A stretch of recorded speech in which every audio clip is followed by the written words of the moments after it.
بسم الله الرحمن الرحیم. السلام علیکم مای ډیر سټوډنټس. نن به موږ د فرست ایئر د بایولوژي نه بل یو ټاپک کوو. د ټاپک نوم زموږ سره دی هیپاټایټس. هیپاټایټس د لفظ ورډ ته وګورئ. په هیپاټایټس کې دوه ټکي دي، هیپا او د هیپا معنی ده موږ ته لیور وایو. هیپا مینز لیور او لیور موږ څه ته وایو؟ جگر. او جگر مطلب اینا چې ورته موږ په پښتو کې وایو. او ټایټس چې چرته هم راشي آیټس یا ټایټس نو دا به وایي انفلمیشن. کلیر؟ انفلمیشن مطلب ما تاسو دې په باره کې بار بار خبر کړ چې انفلمیشن نو 5 علامات دي. ښه جناب، دا زموږ سره لیور دی. لیور کې وشي انفلمیشن دی لیور کې د مختلف وجونو کېدای شي. کلیر؟ لکه فرض کو دا زموږ سره لیور دی، زه خو صحیح تصویر نشم جوړولی. لکه فرض کړه دا زموږ سره لیور دی او په دې لیور کې وشو انفلمیشن. نو د دې انفلمیشن مختلف وجې کېدای شي.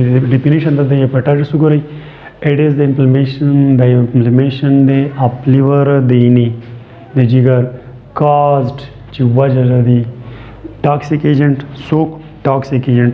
داسې خطرناک څه زهریله شی نه او ډرګس داسې دوانې چې هغه هم اینه ته به برباد کوي. او دا وایرل انفیکشن زموږ نن ټاپک کې د دې وایرل انفیکشن څه کار دی. اینه دا په انفلمیشن کېږي د مختلفو وجونو کېدای شي. څه ټاکسیک زهریله شی نه چې چا وخوړم، ټیک ده، خصوصا شراب چې څوک څښي. وجې ډېرې دي، بیا به بخیر په هغې باندې خبر کوو. او داسې ډرګس څه دوانې موږ خورو چې هغه دوانې هم زموږ اینه خرابوي. او بل وایرل انفیکشن. یو خبر یاد ساتئ، ګوره زموږ چې جسم دی په دې جسم کې ډېر زیات آرګن دي، ډېر شی مطلب باډي پارټس دي پکې. نو د دې باډي پارټس تقریبا یو یا دوه کار، تقریبا هر پارټ یو کار دی. خو زموږ په جسم کې لیور واحد داسې یو آرګن دی چې د دې مور دین 500 فنکشنز دي. د لیور دا حقیقت دی، ساینس وایي چې لیور د 500 نه زیات کارونه کوي. نو لیور ډېر زیات امپورټنټ آرګن دی. نو په دې کې چې انفلمیشن راشي نو دې مطلب بیا خو مسله یې که نه، لکه دا وایټل آرګن دی. وایټل آرګن او وایټل آرګن تاسو آلریډي پېژنئ. هغه آرګن چې هغه د ژوند د ژوند تېرو دپاره لازمي. که دا وایټل آرګن و نو ژوند به تېر شي، او که وایټل آرګن نه و نو ژوند به بیا نه تېرېږي، مري به انسان. ښه جناب، نو اوس به د وایرل هیپاټایټس قسمونه مونږ وایو. ګوره HIV هیپاټایټس A، هیپاټایټس B وایرس، د H نه هیپاټایټس، د C نه C او د وینه وایرس، هیپاټایټس C وایرس، هیپاټایټس D وایرس او هیپاټایټس E وایرس. دا مختلف وایرسز دي او دا راتلی شي دنده جسم ته او په جسم کې په اینه باندې اټیک کولی شي، لکه یا A وایرس یا B یا C. او یاد ساتئ په دې ټولو کې دا B نه دی، دا B د موسټ ډینجرس دی. هیپاټایټس B چې کوم وایرس د هیپاټایټس B چې کوم وایرس B دا ډېر زیات خطرناک دی. په دې کې ډېرې زیاتې مسلې پیدا کېږي. دا زیات خطرناک دی. HCV هم زیات خطرناک دی. خو د دې وجه دا ده چې دې ته موږ خطرناک په دې نه وایو چې HCV ډېر په اسانه نه لګي. د دې خورېدو یا دا ډېر په کمه کوزه باندې دا د دې انفیکشن کېږي. خو HBV ډېر په اسانه باندې لګي او د بیا نقصان هم ډېر زیات کوي. او د HDV او د HIV په باره کې موږ په دې FSC په لیول باندې خبر نشو کولی. نو ګورئ کامن کریکټرسټک دا دی د دې چې چاته هر قسم دا دغه راغله، دا A راغی، B C D E راغی، نو یو انسان ته یا یو بیمار ته بس علامتي. ګوره اولنۍ علامت به وي جاینډس. او جاینډس موږ دې ته وایو چې د چا د سکن نه دی، د پوستکي دا به تک زیړي او د دې سترګو دا سپین کوم دی نه، سپین دا سپین زیړي، دې ته وایي جاینډس. مطلب د سکلیرا او د سکن دا به زیړېږي، دې ته وایي جاینډس. نو اولنۍ علامات خو به په هیپاټایټس، په وایرل هیپاټایټس که هر هیپاټایټس وي، په هیپاټایټس کې به اولنۍ علامات وي جاینډس، بل به ورسره وي ابډامینل پین. ګوره لیور زموږ څه په دې ښي سایډ کې تللی دی که نه، نو په دې خصوصا په رایټ سایډ په ابډامن کې به ورته درد کېږي. دا موږ په شریکه د هیپاټایټس دغه وایو کریکټرسټک وایو. او بل دی انلارجډ لیور. د دې انسان چې دا کومه لیور دی دا لکه د نارمل نه به دا لیور لږ غټ شوی، ځکه چې هغه هلته کې بیمار دی، خراب دی، دوایانو خراب کړلی یا ټاکسیک ایجنټ خراب کړلی یا وایرسو خراب کړلی. نو خو به خپل کار کوي نو به دغه کار کولو کې ایکسټرا زور کارونه به کوي، نو دغې په وجه به دا لیور پړسي، کار به نشي کولی. صحیح ده. او بل فیور دې کې به انسان ته تب هم راځي په هیپاټایټس کې چې کله اینه د انسان خراب شوه نو په شری کې به ورته د علامات عامي. ها اوس په دې 1 2 3 4 5 دا 5 قسم وایرس نور هم شته او لکه مزید موږ باغې کې نن خبر نه کوو په دې FSC کې. نو د HIV د HBV او د HCV په باره کې موږ نن په ډیټیل باندې خبره کوو. نو دا د HIV او د HBV دی او دا HCV دی.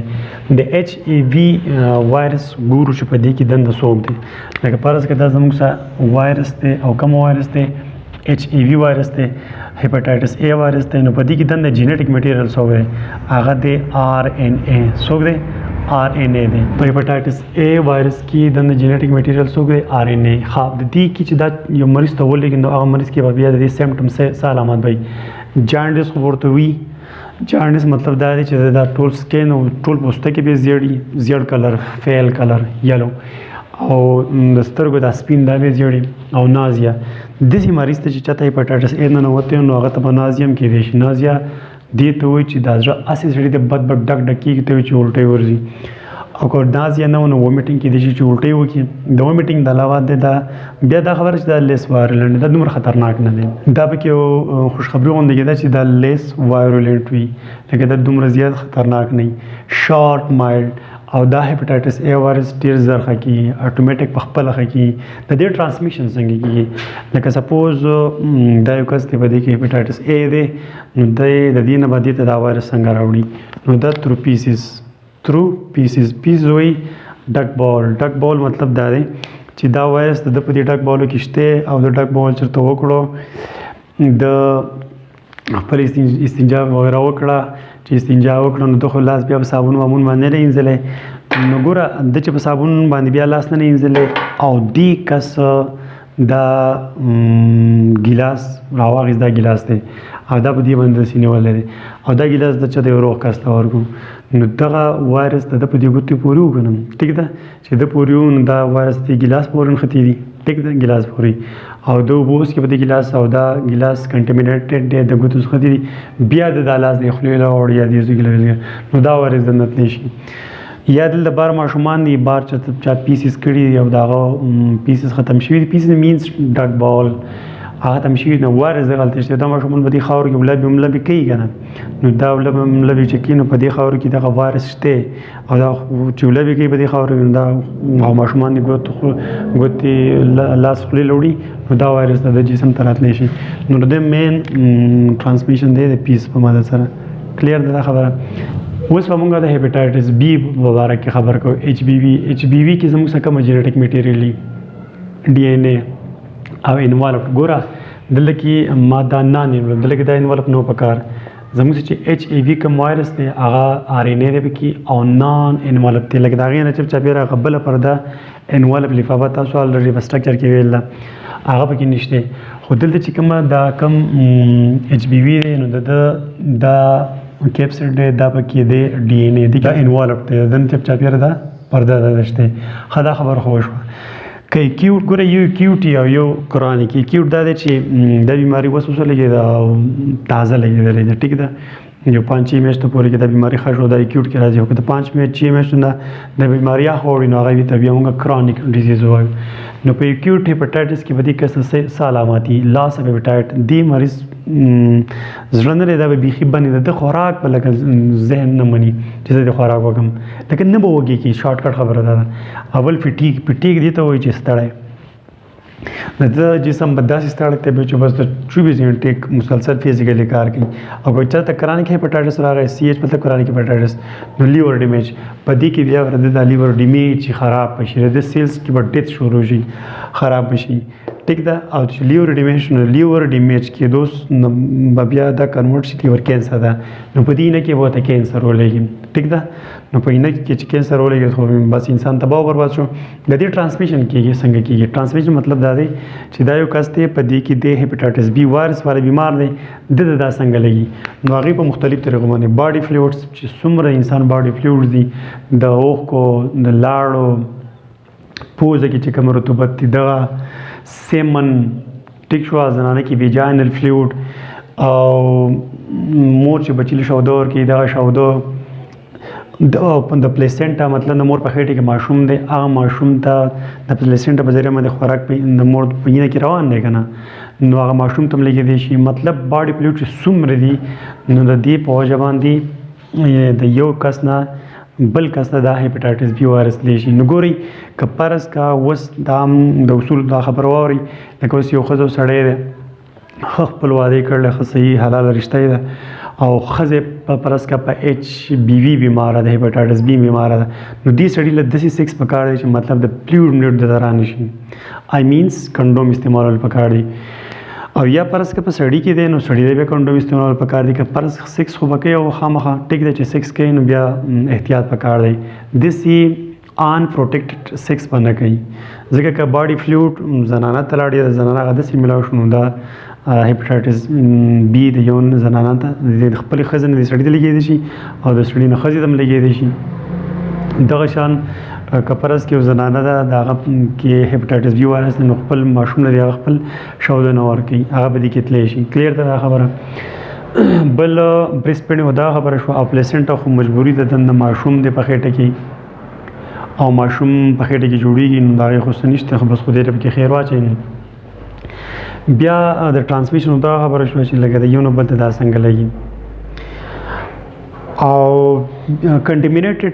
کنټمینیټډ چې کوم اوزار دی ګوري انسټرومنټ چې کوم دي کنه، موږ په تیر ایچ آی وي کې دا خبره کړله چې څومره انسټرومنټ دي، سرجیکل انسټرومنټ یا میډیکل انسټرومنټ چې دي لکه سیزر، نیډل هولډر یا فورسپس یا بلیډونه، سرجیکل بلیډونه یا په بازار کې په چا باندې خپل حجامت کول، دې خبرو احتیاط پکار دی. ځکه دا وایرس دغه بلډ باندې چې څه شی څخه کېږي هغه شی چې بل څوک استعمالوي، لکه سپوز د زم د سیزر دی د قینچي ده، په دې قینچي باندې موږ یو کس له کار وکړو هغه ټانکې مانکې یا څه کار مار پکې چې وشو نو په دې که دا ته صفا نه کړو صحیح او په دې قینچي تا بل کس له کار وکړو یا په دې نیډل هولډر باندې تا بل کس له کار وکړو نو دا بل سړی تا تباه برباد کړو. ځکه که په دې کې وایرس و دا خو پته نه لګي چې په دې کې وایرس دی پیرل او که نشته دی، نو په دې څخه په دې ګنده که هسې په اوبو دې په مالو چې پاک را پاک وي چې صفا دی، دا ګورې دوکه دا نه ده پکار. ښه څه پاکول پکار دی، دغه اټوکلیوي اټوکلیوي هغه د ډېر زیات سیویر هیټ ورکوي نو په هغه هیټ کې بیا دا وایرس ختمیږي.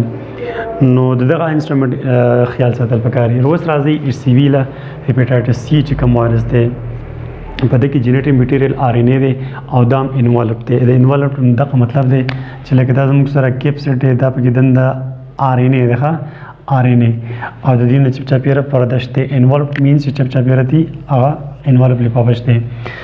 ککرانک ته لاړ نو لیور به ډیمیج کېږي او چې لیور ډیمیج شو لیور کینسر به کېږي، بس لیور کې به کینسر لګي لیور به خرابېږي. د دې ټرانسمیشن هم دغه سیکسوال کنټیکټ دی، ټیک ده، دلته هم سیکسوال کنټیکټ او دلته هم ځکه دا په باډي فلویډ کې نو دا ټولې خبرې یو شان دي. ګورئ سیکسوال کنټیکټ مطلب دا باډي فلویډ په مدد سره لګي، بلډ ټرانسفیوژن لکه یو کس بل لګي نه ورکوي نو په هغه کې دا دغه او مدر ټو چایلډ دا هم د مور نه بچي ته وړي، دا ټولې خبرې دي. باډي فلویډ مطلب اني باډي فلویډ کې دا وایرس دوانه کې دا کېدی شي او د یو مریض نه بل ته تللی شي. نو اوس یوه خبره دا یاد ساتئ لکه داسې څوک نشته چې هغه لاړ شي او خپل هیپاټایټس وایرل هیپاټایټس چې آی ما کې د وایرس شته او که نشته څوک نشته، خو دا اکثر اپورچونسټک مطلب دا معلوم شي. مطلب دا دی لکه فرض کړو اوس د یو کس بیمار هسپتال کې پروت دی، د ورور دی رشته دار دی، داسې دله نه ورکوي نو دله په لیبارټري کې نه چیک چې آیا د کې خو څه بیماري نشته، نو په دغه موقع باندې داسې یو بدقسمتي چې هغه په وینه کې هغه وایرس وموندی شي نو په دغه وجه پته لګي.